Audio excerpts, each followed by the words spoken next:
Hey, I am teacher Tiffany, and today I am going to teach you 10 English sentences. That's right, 10 English sentences that you can use today, starting today, that will help you sound more like a native English speaker. These are sentences that you can use every single day. Are you ready? Well, then, let's jump right in. Now, remember, these English sentences will help you sound more like a native English speaker. So the first sentence we are going to look at is right here. Would you mind if I called you back in ... One more time. Would you mind if I called you back in ... Now, this sentence, this question can be used every single day. Think about it. There are moments when you are doing something and you're a little bit busy, but then you get that phone call. Someone wants to speak with you, but you don't have the time. Now, you have to let them know in English that you're going to have to call them back. But if you know this question, this structure, you will sound more like a native English speaker. So again, you say, would you mind, which makes it very polite. Would you mind if I called you back in 5 minutes, in 2 hours, in a week? So you can put the time period in that last spot. So again, I'll show it to you. Would you mind if I called you back in and then give the period of time? This can be used every single day. And again, it's a question that we as native English speakers use every single day. Now let's look at the second one. Here's the second one that you can use every day. I'm not quite sure I caught what you said. Again, I'm not quite sure I caught what you said. Now, this is a two-part one. Let me explain this part. I'm not quite sure I caught what you said. This literally just means I'm not sure I understood what you said. But saying I caught what you said makes you sound more natural. Think about it like this. When you catch a ball, right? It's a similar thing that happens when you listen to someone and then you understand what they said. It's like your brain caught the information. So you can say at the very beginning, I'm not quite sure I caught what you said. The next you will say, would you mind repeating it one more time? Would you mind repeating it one more time? Again, I'll say the full thing again. I'm not quite sure I caught what you said. Would you mind repeating it one more time? Once again, you're seeing this would you ... When you add this to a question, it sounds much more polite.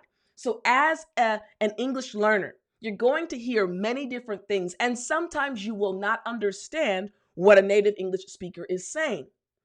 In those moments, you can say, you can use this. I'm not quite sure I caught what you said. Would you mind repeating it one more time? Trust me, the native English speaker is going to be so impressed with your English skills and with the way you use this combination of two sentences because you will sound so natural. All right. So remember, use this sentence and question combination. All right. Every single day. Here we go. The next one, number 3, is right here. Thank you for asking, but I am going to have to pass at this time. Again, thank you for asking, but I'm going to have to pass at this time. Thank you for asking. I'm being polite and saying, wow, I really appreciate the request, but I am going to have to pass at this time. I'm actually rejecting the request, but it's so polite, the other person will not be offended. So again, you can use this every single day.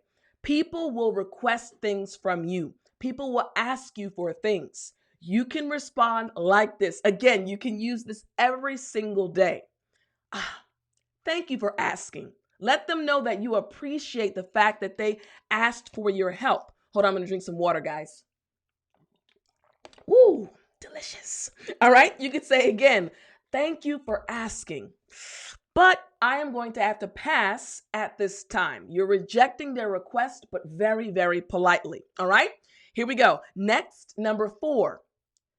Can I help you with anything in particular? This is the part that's added, right? Can I help you? You probably know that already. But can I help you with anything in particular? This question is getting very specific. Hey, I really want to help you, but is there anything specifically that you need my help with? This is a great question, and you can use it every single day. Maybe you are studying with a partner, you're studying English, and you recognize that your partner is having a hard time. You can say, hey, can I help you with anything in particular? Your partner will then respond with, yes, I'm having trouble, for example, making long sentences in English. And maybe you are an advanced English learner, so you can help your partner with that particular issue. Now, I'm teaching you many different sentences, many different questions that you can use on a regular basis every single day. This is an issue that many of my students have had in the past, so I actually created an ebook called How to Make Long Sentences in English. And maybe you need this book as well. Maybe you need this ebook to help you make longer sentences in English like an advanced English learner. So if you'd like to get the ebook, all you have to do is hit the link in the description. But again, this ebook will help you make longer sentences in English. So again, when you're speaking with your partner and maybe they need the same help, you can say, hey, can I help you with anything in particular? You got it, right? Particular meaning specifically. You got it? All right, now let's go on to number 5. Here we go. Number 5 is, hey, how did things go with ... This is a really natural question. Here we go. Hey, how did things go with ... What you're asking is, hey, what's the update? Did everything go okay? How was the presentation? How was the meeting? How was the class? How was your project? Instead of saying, how was your project? Another natural way of asking about the project is to say, hey, how did things go with the project? So again, this is a pattern, a sentence, a question that you can use every single day. Think about your own life. Maybe you have family or friends that you see on a regular basis, and maybe they are doing something and you want to know what the update is. I want you to think about that. And today I want you to ask someone this question in English. You can do it. I believe in you. All right. So here we go. Next, here's number 6. Do you happen to know how to ...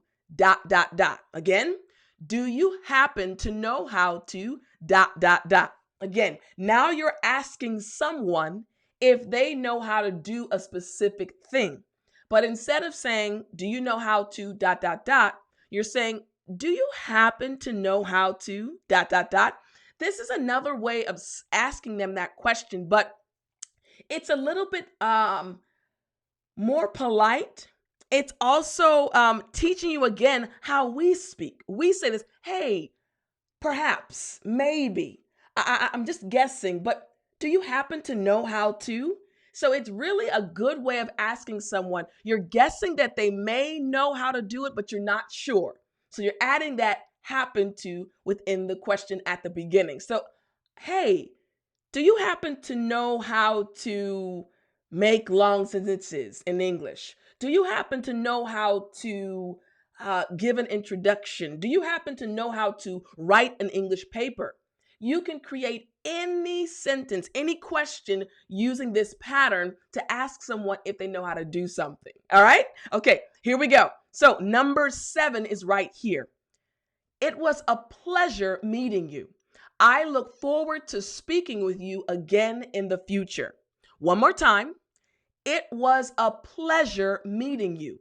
I look forward to speaking with you again in the future. Now, this is another combo, right? But look at it. What we're saying is, hey, man, Thank you so much for speaking with me and spending time with me, acknowledging that you enjoyed the time you spent with the person. Then you're adding in the future. Man, I look forward to speaking with you again in the future. This is a great way to end a conversation, a great way to end a meeting. Letting the person know you appreciate them and then adding in, hey, if I have the opportunity to meet you again in the future, I would love to. So again, it was a pleasure meeting you. I look forward to speaking with you again in the future. So if you memorize this combination, again, you will sound more like a native speaker, native English speaker. You can use this every single day. All right, number 8. I'm a little swamped at work. I'm a little swamped at work. Now, this is one, again, very, very natural. And we as native English speakers use it on a regular basis. Swamped means extremely busy, having a lot of work, a lot of projects, very, very busy, and so busy that you can't take anything else on. So if someone says, hey, how is work going? You can say, whoo, I am very, or I'm a little. Both are okay. I'm a little swamped at work. Not too bad, but I'm kind of busy. Or I'm very swamped at work. The key is understanding swamped. Maybe let's practice that real quick. After me, swamped. Good job. Last time, swamped. Excellent. And it just means to be extremely busy at work when you say swamped at work. All right. So again, I'm a little swamped at work, and you can take out the little if you'd like, but you know what it means now. Now, number 9, would you mind lending or giving me a hand with ... Would you mind lending or giving me a hand with ... Now, remember we talked about earlier, would you mind? Again, adding this into a question makes it much more polite. So, would you mind lending me a hand? You've probably heard that before. It just means, would you mind helping me? Or, would you mind giving me a hand? Again, it just means, hey, can you help me? But now we've added this last part where you're specifically saying what you need help with. Here we go.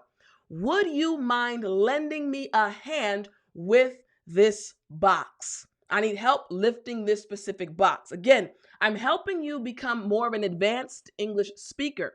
And that means you're giving more details. You're explaining exactly what you need help with. All right? So again, would you mind lending or giving me a hand with this box, this project, etc.? All right? So let's move on to number 10. Here we go. Is there anything in particular that you would like to ... Once again, is there anything in particular that you would like to ... Once again, this is something you can use every single day.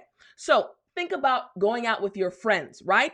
And you're trying to figure out what to do. You don't know where to go. You don't know what activity you're actually going to participate in. So you can say, hey, is there anything in particular, anything specifically special that you would like to do, like to eat, like to see? You're going to use a verb here, right? So again, it's just another way of asking someone, hey, what about you? What would you like to do? What would you like to eat? And again, the pattern is there anything in particular that you would like to ... You can use this starting today. Now, here's the challenge I have for you. I want you right now to take action. You can use these sentences every single day. What I want you to do is in the comment section, I want you to use this sentence, number 10. Is there anything in particular that you would like to... and finish the sentence? That's right. Write your sentence, the question, in the comment section, and I want you to finish it using this pattern. It's a challenge. I want you to use what you are learning, all right? So again, using this question, this pattern, is there anything in particular that you would like to... and then fill in the blank. I believe in you. You can do it. These 10 sentences and questions you can start using today and sound more like a native English speaker. Now, remember, I mentioned earlier that I created the ebook to help students like you around the world learn how to make longer sentences in English. So I do want to remind you, if you want to get your copy, all you have to do is click the link in the description. Now, for those of you who do click the link in the description, you'll get 25% off, but you have to click the link in the description. That's right. I want to help you sound more like a native English speaker. So to get 25% off of your copy right now, all you got to do is hit the link in the description. Thank you so much for joining me today. I really hope you enjoyed this lesson. I hope you start using the sentences starting today so that you can sound more like a native English speaker. All right, I will see you next week in the next lesson. Have a wonderful week, but as always, remember to speak English.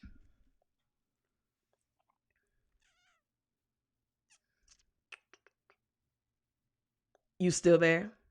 You know what time it is. It's story time. Hey, I said it's story time. All right.